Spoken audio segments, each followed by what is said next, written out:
안녕하세요, 맹피셜입니다. 오늘은 콘테 이후 토트넘의 차기 감독으로 떠오르고 있는 인물들에 대해 살펴보겠습니다.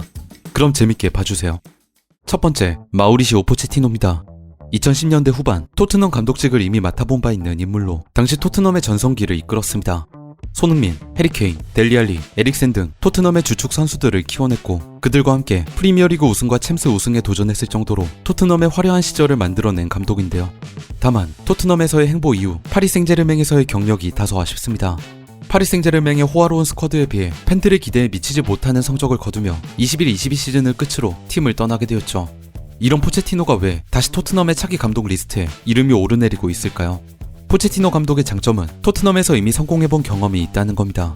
또한 그가 키워낸 선수들 중 아직도 토트넘의 핵심 자원으로 뛰고 있는 이들도 있으니 이 선수들과의 유대관계도 분명 장점으로 작용할 수 있습니다. 그러나 제 생각엔 포체티노는 뚜렷한 단점도 가지고 있는 인물입니다. 파리 생제르맹에서의 생활을 볼 때 포체티노는 다른 선수들보다 상대적으로 에고가 강한 스타 플레이어들을 통제하지 못하는 것처럼 보입니다.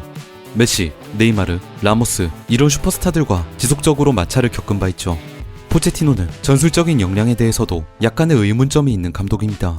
특히 파리 생제르맹에서 메시, 음바페, 네이마르의 공존법을 찾아내지 못했고 이로 인해 메시와 네이마르 같이 활용하기에 조금 까다로운 그러나 잘만 쓰면 최고의 퍼포먼스를 낼 수 있는 선수들의 역량을 100% 끌어내는데 실패했습니다. 21-22 시즌 메시는 리그 6골, 네이마르는 13골을 넣는데 그쳤습니다. 이러한 모습들을 보면 지금 포체티노가 돌아온다고 해서 토트넘을 최상위권 클럽으로 이끌 수 있을지는 의문이 남습니다. 두 번째 감독은 토마스 투헬입니다. 투헬은 포체티노와는 달리 전술적 역량 부분만큼은 확실히 검증된 감독입니다. 도르트문트, 파리 생제르맹, 첼시에서 본인의 탁월한 전술적 역량을 기반으로 팀을 이끌었고 그 결과 클럽의 놀라운 성취들을 이뤄냈습니다. 첼시에서의 챔스 우승이 대표적이겠죠. 다만 투헬은 정말 끝을 모르는 경쟁심을 갖고 있는 인물입니다. 남들에게 절대 지고 싶지 않다는 이 마인드가 제가 느끼기엔 진짜 전세계 그 어떤 감독보다도 강합니다. 그 경쟁심이 너무나 강해서 때론 인간적이지 않다고 느껴질 때도 있을 정도인데요.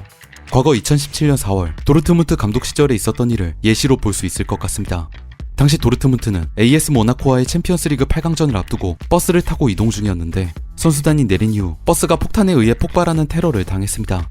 이 사건으로 인해 도르트문트의 선수들은 큰 충격을 받았고 이들을 대표의 마르코 루이스가 구단 CEO에게 팀의 경기 일정을 미뤄줄 것을 요구했습니다.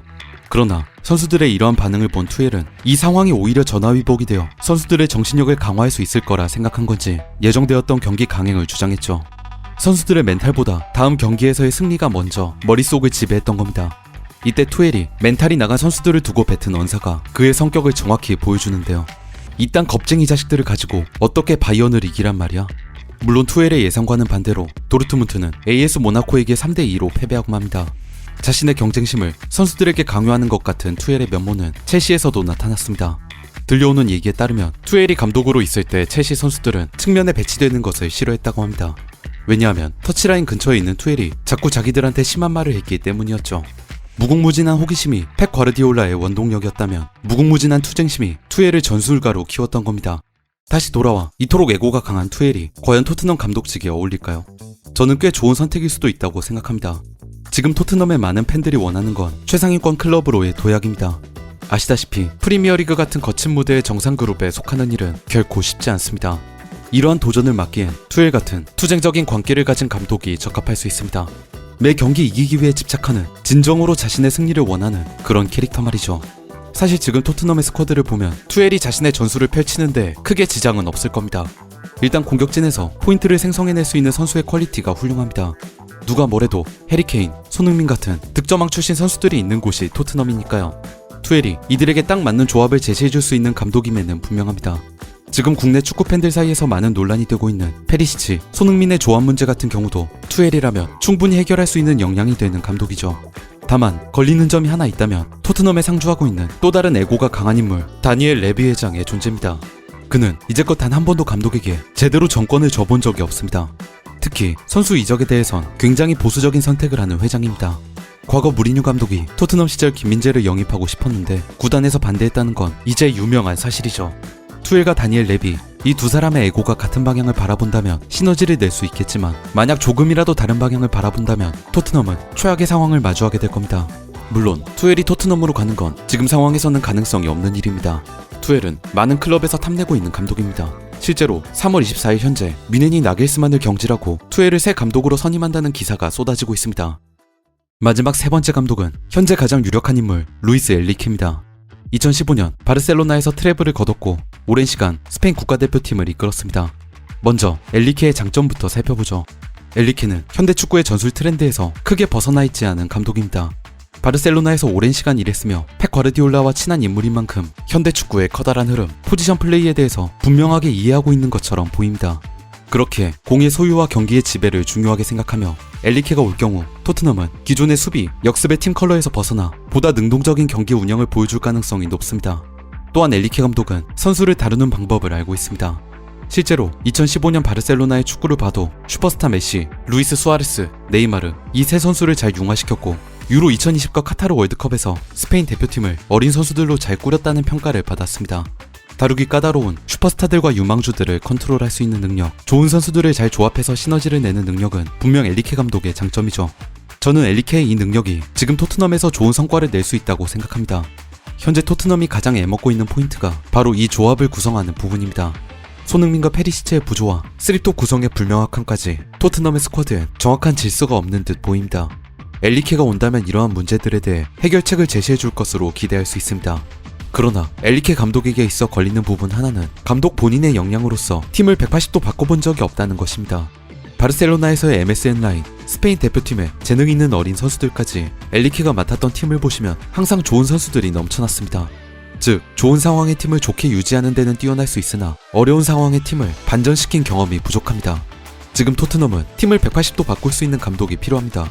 FC 포르투로 트래블을 달성한 무리뉴, 침체기에 빠졌던 유벤투스와 인테르를 최정상으로 올려놓은 콘테도 토트넘을 되살리는 데 실패했는데 과연 엔리케가 토트넘을 되살릴 수 있을까요? 만약 정말 엔리케가 토트넘 감독으로 온다면 우리가 지켜봐야 할 포인트입니다. 마지막으로 콘테 감독의 행보에 대해서 짚고 넘어가겠습니다. 최근 사우스햄튼전이 끝나고 나서 콘테 감독은 팀 감독으로서 최악의 행동을 했습니다. 자신의 선수들을 이기적이라고 강도 높게 비판한 것뿐만 아니라 구단 전체의 문화를 언급하며 팀 감독이 바뀌더라도 토트넘은 바뀌지 않을 것이라는 발언을 했죠. 이 말을 하고 얼마 뒤 내 말은 토트넘 회장을 향한 게 아니라 선수들만을 겨냥한 거다 라고 덧붙이기까지 하면서 회장의 눈치를 보는 추한 모습까지 보여줬지만 아무리 봐도 이건 구단 수뇌부들을 겨냥한 말이었습니다. 한 팀을 책임지고 있는 감독이 이런 발언을 한 것은 팀에 하등 도움이 되지 않는 최악의 행동입니다. 그러나 이 발언의 내용은 살펴볼 만한 가치가 있습니다. 놀랍게도 틀린 말이 하나도 없습니다.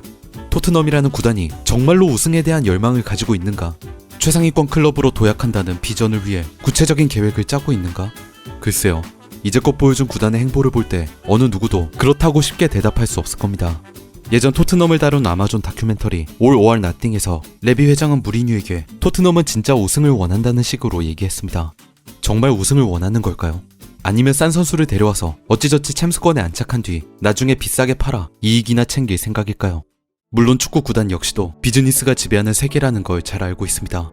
하지만 우리가 축구를 사랑하는 이유는 이 스포츠에서 사람들의 꿈, 열정, 노력과 같은 비즈니스 이상의 순수한 무언가를 매일 목격하기 때문입니다. 위닝 멘탈리티는 선수나 감독에게만 해당되는 얘기가 아닙니다. 이들이 속한 구단이 얼마나 간절하게 승리를 원하고 있는지도 너무나 중요합니다. 콘테가 한 행동은 절대 옳다고 할 수 있는 행위가 아니지만 그의 말대로 구단이 비전에 걸맞는 행보를 보이지 않는다면 그 어떤 감독이 와도 토트넘은 변하지 않을 겁니다. 그럼 지금까지 맹피셜이었습니다.